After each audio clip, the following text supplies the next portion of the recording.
Welcome to River City Live. It is National Book Lover Day, so we're going to talk books with you, among many other things. And I don't know, I have this really good feeling about today's show. I just think we're going to have a lot of fun. And we always have a lot of fun. I know, and but I always have that feeling. I always have that feeling. Well, I do, but I'm just saying, like, today, for whatever reason, I don't know, maybe there's, I don't know, I just have that really excited feeling about it. Maybe we're talking about books and that's such a thing.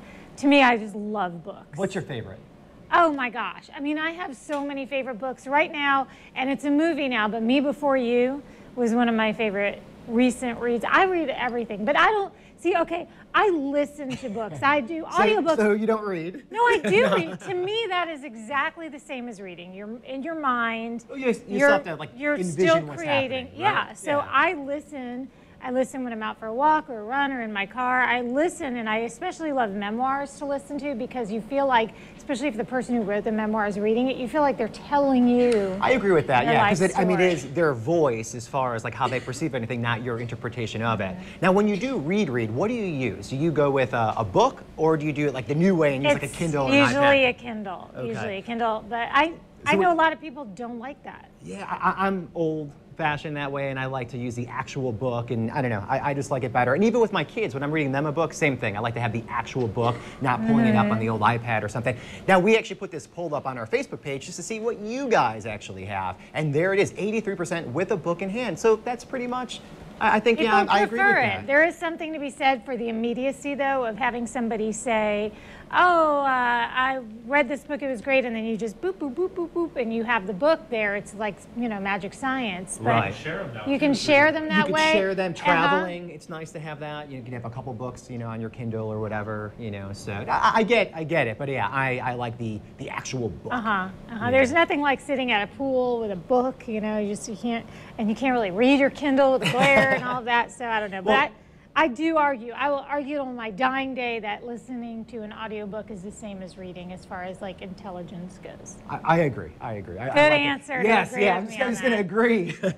Well, and because it's Book Lovers Day, we actually have to have some kind of study here, right? Sure. And it is good when you read. You actually will live longer, about 2.5 years longer than those people who don't read. And all you have to do is read about 3.5 hours per week, and that qualifies to get that extra 2.5 years on your lifespan. So there you go, and that was a study from Yale University, and they read a lot of books over there at Yale, so they know what they're doing. They're educated at Yale. Yeah. You know, that doesn't mean scrolling through your Facebook feed, right? That doesn't count as reading, does it? No, but they did talk about like newspapers and other periodicals. So that's reading. It still is good and will help you with that longer life expectancy. It's not as good though as actually like really diving into a book and again racking up about 3.5 hours. That was the magic number that they had in this study. So there you go. So reading is really good for you. Finding the time to do it is really good for you too. They didn't do the study though on listening to the books. So maybe you could write to the people at Yale. But I highly recommend it. If you've never tried it, I do highly recommend it because, you know, a lot of times you'll say, well, I don't have time to read, but you would be amazed if, you know, as you're driving or doing something else, cleaning the house or whatever, how it can really sink in and how it's really so enjoyable. So you're welcome. We have congratulations. Or you could watch a movie. That's what I do. You could watch the movie. You sure could. And we were going to send some congratulations out to Bowls' very own Ryan Murphy. Ryan won gold at the Olympics. You know, like we talked the other day about Michael Phelps. He's just raking them all in. But not only does Ryan have a gold medal, but he has a chance to win another one with the 200-meter backstroke. So he's at Cal now, but he's a graduate of the Bowls School. And this is the adorable part. His mom just pulled out one of those books that, have your kids done this yet, where they actually publish those hardcover books in the classroom? Not yet. So Ryan Murphy's book, the last page on one of them said that he wants to grow up to be an Olympian and, you know, be one of the best swimmers in the world. And he did set an Olympic record last night. So that's just, you know, you never know. Your dreams are maybe reality. I love that though, like when you take somebody who actually accomplished something huge, like winning a gold medal, and then you look back at their life, and even at that age of being like 8 or 9, they had that desire, that burning ambition to do that. You know, it's amazing. So let's keep talking about good things happening in sports. And our Jags, they teamed up with the Ashley Home Store, and it's the 5th time they did it. It was the Hope to Dream Stadium sleepover, and we have some video there. They had 100 kids that got to have a party. Coaches were there, players were there. The cheerleaders were there, food, games, some dancing, some jumping on the beds, and all the kids got to take one of those beds home. So how nice is that? You know, again, they're underprivileged kids that attended this, so just an amazing event. Again, it's the 5th time they had it over there at Everbank. So it just looks like a lot of fun, and again, a good cause. It's a great cause. I actually have a friend whose daughter was chosen to be one of those kids to get a bed. When I go get my coffee in the morning, I've made friends with a lady that works at the store, and she was telling me that that kid's got some moves. Yeah. She was saying how excited her daughter is to get her bed, and I just thought, wow, you know, you don't think about it all the time, what a luxury something like having your own bed can Just be. an observation. You ever notice whenever you make a kid's bed, and there we just had a case study of 100 kids. As soon as you make it, have to jump on they it. jump on it and just start dancing away. So it happens everywhere. That's science right there. Well, for a lot of kids, today is about the last day of sleeping in as far as the week goes, because back to school does start for 4 counties, and the spending this year is at an all-time high. Now it's estimated to reach a record $75.8 billion with a B dollars across the country. That's the 2nd highest spending holiday period behind Christmas as far as retail goes. Now we're talking about a lot of things. We're talking about back to school clothes, back to school supplies, everything. This weekend, of course, a lot of the stores were a madhouse, people trying to get out there and get the deals. Yeah. And you know, it's kind of like a trap because you have to go out there to get the school supplies, but while you're out there, what happens? There's all these sales and deals happening. And it's funny because we got the back to school stuff this weekend, but then we picked up a lot of other things like a Spider-Man costume. you never know when you need one. And you know, a lot of sports start right now for kids, so you had to get all the sports stuff. So I could see how you could definitely rack up at the retail. What were you saying, 75 billion? Billion. And it comes in second under Christmas. And I get it. A lot of things are happening right now as far as the start of the season with everything. So it's a lot of money.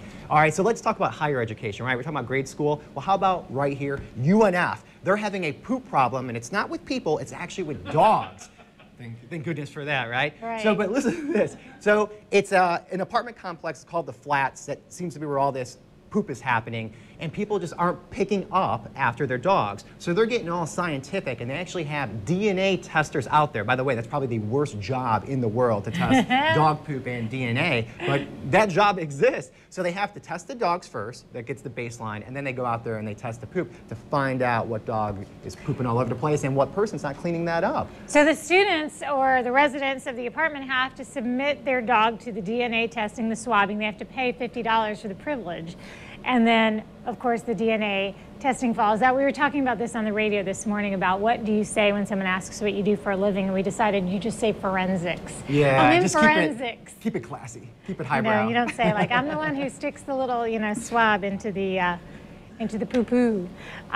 So does Florida have the worst drivers? Well, according to some, we do. In fact, don't you just hate when a survey comes out and it confirms what you already kind of feared, which is, the tech firm Smart Assets is out with their list. It's the worst American driving states.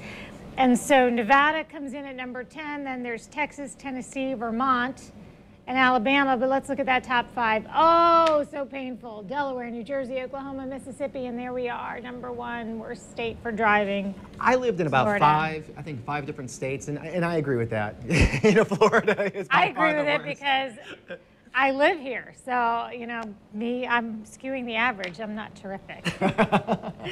But, I think part of it might have to do with our population and our demographics and our age. These are all great excuses, Hate to say it, but yeah, it's not as crazy here, I don't think, as it is down in South Florida, where I'm from originally. That's true, but Florida, even, I think another part too, when you get to Central Florida, it shouldn't count, but there's a lot of tourists that are there, and they don't know where they're going, and that's, I think, where you see a lot of people just not doing the right things, not obeying the rules of the road. Okay, so now this. We mentioned this yesterday that we were going to be sharing this with you. When it comes to cooking, I'm not a great cook. I'm not a great driver. There are some things I do well, though, and that is usually think outside the box. That's true. So when I see something online or you suggest something for me to try, I'm not afraid to at least try it once. So this time around, it was cooking a full meal, not in my dishwasher, as I have done before, not on my ironing board like I did last week, and not in my car engine. You're running out of appliances. I'm running out of ways to cook. So here's what I came up with. Take a look. Welcome to another Phone It In Kitchen Edition. And I want to start out by saying I don't have something necessarily against cooking with this contraption. I just have never been very successful at it. So why not try some of these workarounds? When I first saw these articles on cooking a meal in the coffee maker, yeah, you did hear that correctly. I thought, who still has a coffee maker? We use a single cup Keurig. Then, as though a sign from the great above, while out thrift store shopping, I came across this beauty, a gleaming, perfectly functional multi-cup brewer. And I knew then and there I'd be brewing entire pots of coffee old school, and yet preparing a complete meal with it. So it was fate, really. Okay, on with the show. Let's gather our ingredients. Plain old quinoa, broccoli, and a nice piece of salmon, some soy sauce, brown sugar, and a clove or pre-minced garlic. Come on, is the person who's cooking in their coffee maker really mincing garlic? Don't think so. First, let's start the veggies. Pop those in the basket and run a full pot of water on through. We're gonna do that a few times actually, because now we're dumping that water and putting the plain quinoa in the carafe and running just enough water to cover it. And we'll put that in a bowl and set it aside a while. Next, the salmon.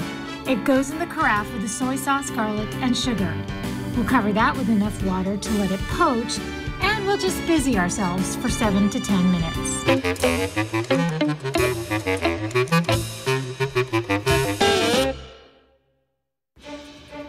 Okay, that should do it.